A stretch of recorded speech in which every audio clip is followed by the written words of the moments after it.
Williams, Deputy Chief, Detroit Police Department, name spelled ARNOLDWILLIAMS.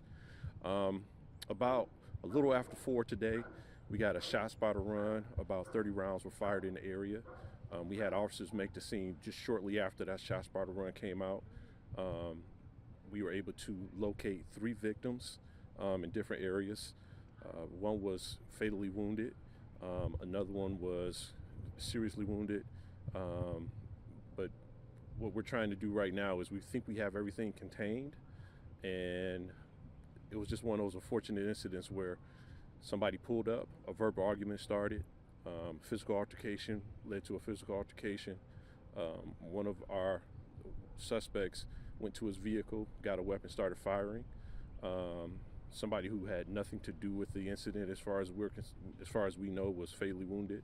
Another person was not fatally wounded, and our suspect, he was also shot as well from return fire that came from the house that he was shooting at.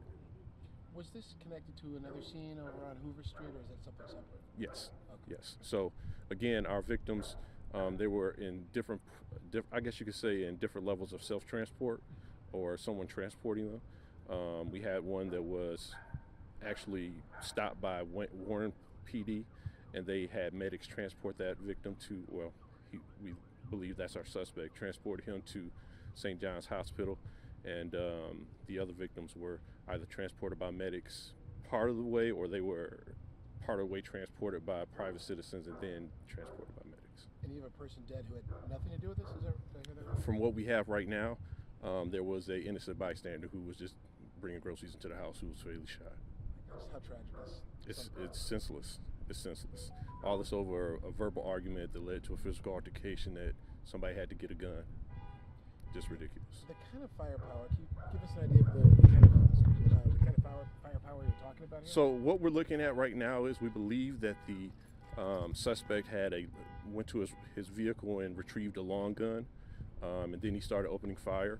And at some point, a resident from the house that he was firing at, they retrieved a weapon and they started firing back at him. And you need a lot of assistance, I imagine, from the public right now? Or?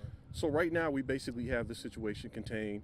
We believe that we have everybody who was responsible right now either in custody or, like I said, at the hospital, or a combination of both. But we're still sorting it out. It's still really early, and there's still a lot of people we have to talk to. Is there a chance of a bump stock or anything like that? We're just looking at all those shell casings out there. So right now we're just looking at the weapons. We're still collecting evidence, and we'll make the determination after we look at all the evidence. And it was an altercation. You can't say over what they're arguing. At this point, I don't know. Gotcha. I just know that there was a verbal led to a physical, and just one of the individuals went and got a weapon. So no threat to the public at this point? At this point, no threat to the public. What are the ages of the victims? All of them in their 20s. What's the connection between the victims? Besides the bystander, what's the connection between the other 2 victims? So at this point, unknown. We know one individual was just bringing groceries into the house. So, but we don't know the relationship between all the individuals at this point.